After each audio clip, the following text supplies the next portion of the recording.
Alright, doon sa issue naman po, ang tanong nga eto bang uh, expose corruption or exposed corruption or sabotage the case? The legal mess left by Leandro Leviste's grandstanding. Ang isang problema po kasi rito sa ginagawa niya, meron po kasing mga existing na investigation sa ICI, meron diyan sa sa ombudsman, 'di ba? Tapos meron siya mga nilalabas na mga dokumento after ni Saldico na maglabas ng mga dokumento. Oh, 'di ba? So anong kwenta ng mga 'to hindi ba kapag merong mga investigation na, 'di ba dapat ano muna kayo, tigil muna kayo. Hindi yung anong latag rin kayo ng mga, 'di ba? Tapos hindi naman siya nagka-conduct ng proper investigation. 'Di ba? Wala man lamang siyang privileged speech calling for the House to conduct investigation doon sa mga dokumento na yon na nakalap niya. Wala. Oh. Ngayon, ang epekto po nito kasi, magiging inadmissible sa korte yung mga dokumento. So, siya, si Promil, sisikat para sa kanyang senatorial bid sa 2028. Oh. 'Di ba? Tapos, ang mapapahamak dito yung investigation. Pagdating sa Office of the Sandigan Bayan, mga kapatids, sabi ko sa inyo, papasok na dito yung rules on evidence. Yung mga technicalities sa mga ebidensya, papasok na yan. Magagamit yan ng mga salarin, allegedly, para makatakas sila sa pananagutan. 'Di ba? Ganun yun na, ito hindi naman to ganyan na yan. Marami pong mga magagaling na mga abogado pagdating po sa paghahanap ng mga butas. At doon po madidisgrasya ang pagpapanagot. Dahil po sa kagagawan nito ni Leviste. At paglabas po ng desisyon, matagal. 'Di ba? Matagal bago lumabas yung desisyon ng Sandigan Bayan. At the time, senador na ang mokong na to. Paano ngayon yan? 'Di ba? Tapos ang possibility pa tawag dito, paso na yung tinatawag na prescripted period to file cases.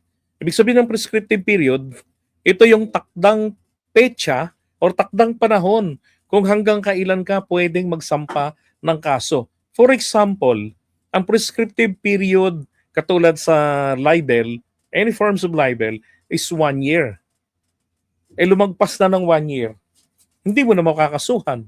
Tapos na ang palugit sa'yo para maghabla, para maghabol, magpanagot. Ganun ang mangyayari dito. Naging senador siya sa panggugulo, sa investigasyon, nakalibre ang mga salarin, di ba? If symptoms persist. Matindi ang tama nito ni ni Boy Promil. Ito, lahat naniniwala ako na lahat ito planado nila. Sometimes, kung titignan ninyo, it maybe sounds risky on his part na baka makasuhan. Who dare to sue him? Di ba? Sinong magsasampa ng kaso diyan, maglalakas ng loob? Ang nanay niyan, senadora. Ang tatay niyan, kilalang politiko rin sa Batangas. Mga Leviste, di ba?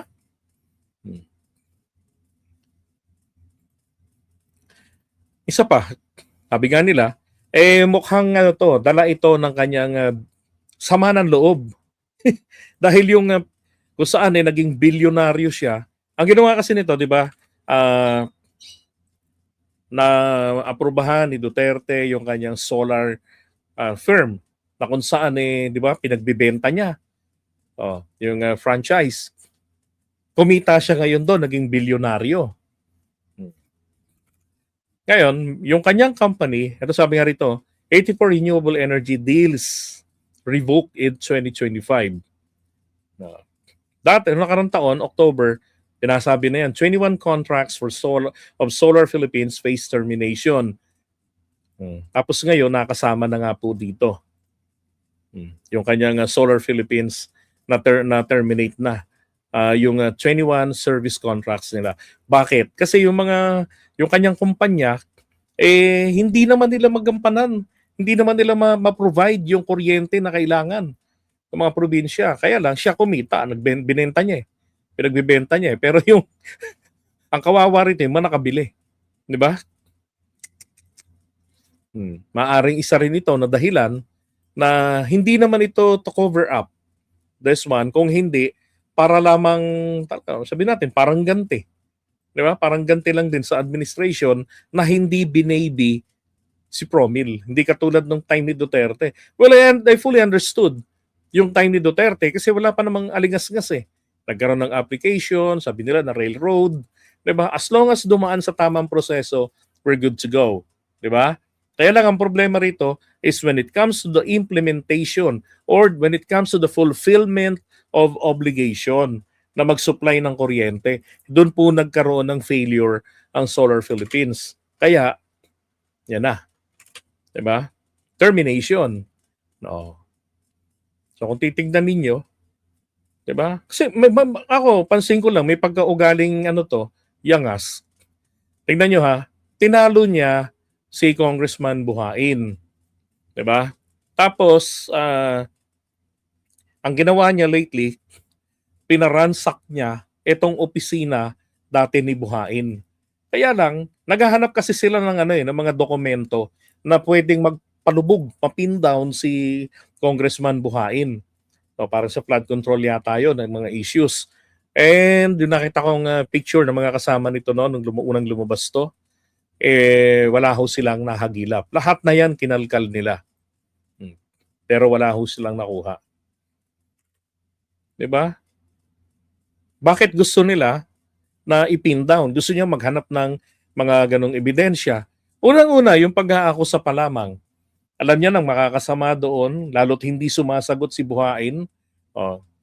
So, masisiguro niya na talagang masosolidify ng kanilang angkan yung area of interest nila, political interest nila doon sa Batangas. Di ba? Tapos, si Buhain never nang makakabalik sa politika. Plus, wala na ring magtatangkang lumaban sa kanila dahil sa takot. Na kung paano niya trabahuin ang kanyang tinalo, plus senadora ang kanyang nanay, di ba? Kontrolado nila ang Batangas, ayos ang buto-buto. Oh.